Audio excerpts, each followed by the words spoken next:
وہ ایک گناہگار بنی اسرائیل کی اس کی کہانی موجود ہے کہ وہ آیا اور نیکوکار سے اس نے کوئی بات کی تو اس نے اس کو جھٹک دیا، اور وہ اتنا نیکوکار تھا جب وہ چلتا تھا تو بادل اس کے اوپر سایہ کرتا تھا۔ اللہ نے اس کو اتنا نوازا ہوا تھا، لیکن گناہگار کو دیکھ کر کے اس کے اندر نفرت کے جذبات پیدا ہوئے۔ اس نے کہا میرے سے بات نہ کر، پیچھے ہٹ جا۔ اللہ اکبر۔ تو وہ بیچارہ بڑا رویا کہ مالک میں اتنا گناہگار ہوں کہ تیرے پاک بندے مجھے اپنے پاس بٹھانے کے لیے بھی تیار نہیں۔ دل ٹوٹا، شکستگی پیدا ہوئی۔ کہا لیکن مالک تیری مرضی، اور واپس پلٹا۔ لیکن جب واپس پلٹا تو وہ بادل کا سایہ جو اس نیکوکار پہ تھا، وہ سایہ اس گناہگار کے سر پہ آ گیا۔ تو وہ کرم نوازی جس پہ فرما دے، اس کے سارے بندے ہیں۔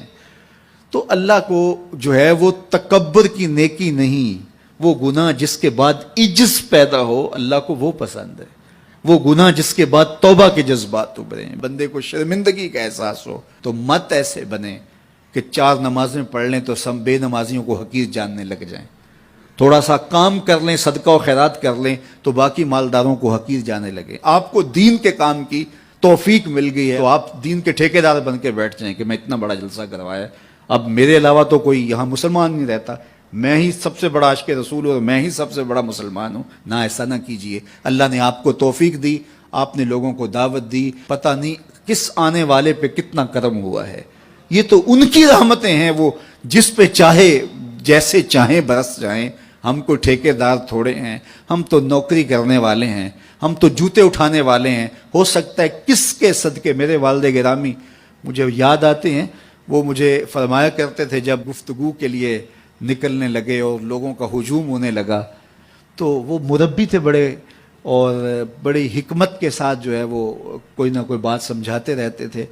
تو ایک دن فرمانے لگے کہ ایک خطیب تھا، بظاہر اچھا خطاب کرتا لیکن اندر سے وہ اتنا اچھا نہیں تھا۔ تو جب وہ فوت ہو گیا تو وہ بخشا گیا، تو اس نے اللہ سے کہا کہ میرے مالک، میرا تو کوئی عمل ہی نہیں ہے کہ میری بخشش ہوگی اور میری مغفرت ہو گئی۔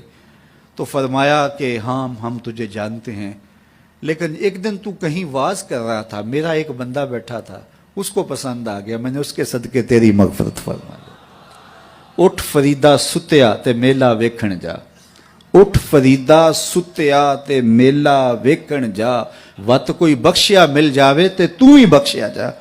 تو پتہ نہیں کس کے صدقے سے اللہ رحمتوں کا نزول فرماتا ہے۔ بے عمل کو دیکھ کر کے اس سے نفرت نہیں ہے، نفرت تو گناہ سے ہے، گناہگار سے نہیں ہے، لیکن کوشش کی جائے کہ یہ عمل بد چھوڑ دے۔ اللہ اکبر۔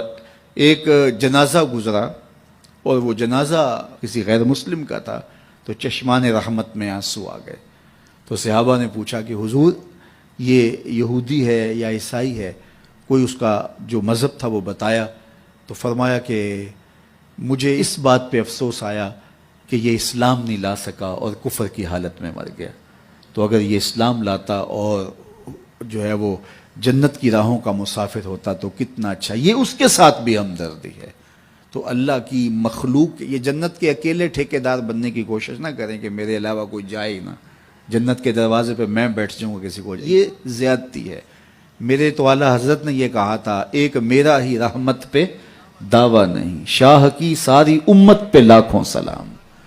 تو اس لیے امت سازی کی ایک تو کوشش کریے، اپنے اندر باہمی چھوٹے چھوٹے نزاع اختلاف، یہ انسانی فطرت ہے، انسان کے اندر طبائع کے اندر اختلاف ہے، ترجیحات کے اندر جو ہے وہ اختلاف ہے، اپنے اپنے مزاج کے اندر تفاوت ہوتا ہے۔ تو ایسا نہ ہو کہ چھوٹی چھوٹی باتوں سے آپ جو ہے وہ امت کو پھاڑ چیر کے رکھ دیں، نہیں، بلکہ امت کا جو تصور ہے اس کو قائم رہنا چاہیے۔ تو گناہ کے بعد جب انسان کے اندر ندامت کا اظہار ہوتا ہے، وہ جو آنسو ٹپکتے ہیں، بندہ اپنے آپ کو چھوٹا سمجھتا ہے، میں اتنا گناہگار، میں پاپی، میں مجرم، میں میلا اتھرو، جب وہ اپنے آپ کو دیکھتا ہے کہ میں اتنا برا شخص ہوں، تو پھر اللہ کی رحمتیں اس کے اوپر متوجہ ہوتی ہیں۔ تو اس کو پسند ہے کہ جب بندے اس کے حضور عاجزی کرتے ہیں، اس کے حضور معافی مانگتے ہیں، تو مت کسی کو حقیر جاننا کہ یہ گناہگار ہے، نہ جانے اس کا انجام کیا ہو۔ کتنے گناہگار ان کا آخر اچھا ہو جاتا ہے، کتنے نیکوکار ان کا آخر اچھا نہیں ہوتا۔ انما الاعمال بالخواتیم، وہ تھی تو فاحشہ عورت لیکن ایک کام کیا کہ ایک کتے کو پانی پلا دیا، اپنے دوپٹے سے جوتا باندھ کر کنویں میں لٹکایا اور اس کو پانی پلا دیا۔ حدیث پاک میں آتا ہے اللہ اس کے صدقے سے اس کی خطائیں معاف فرما دی۔ اور ایک نے بلی کو مار دیا خاتون کو، اور وہ جہنم کی آگ میں جلنے لگی۔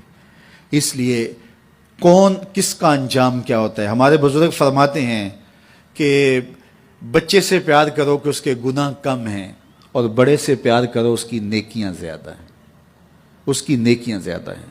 چھوٹے سے اس لیے پیار کہ اس کے گناہ کم ہوں گے، اور بڑے سے اس لیے پیار کہ اس کی نیکیاں زیادہ ہوں گی۔ اور اسی طرح جو ہے وہ خیال کرو کہ ہو سکتا ہے اس کا انجام بخیر ہو جائے اور اس کا آخر کتنا خوبصورت ہو، تو مت کسی کو حقیر جانیے گا۔ ایک میرا ہی رحمت پہ دعویٰ نہیں، شاہ کی ساری امت پہ لاکھوں سلام۔ تو حضور کی امت سے پیار کرو، مخلوق خدا کو جوڑنے کی کوشش کرو۔ اور آقا کریم علیہ الصلوۃ والسلام نے یہ جو امت کا تصور دیا اور کہاں کہاں سے لا کے کہاں کہاں کے افراد کو ایک گروہ میں، ایک جماعت میں اور ایک امت کے اندر پرویا، ایک لڑی کے اندر پرویا، اس امت کو امت ہی رہنے دیا جائے۔ اللہ مجھے آپ کو اپنی پناہوں کا حصار عطا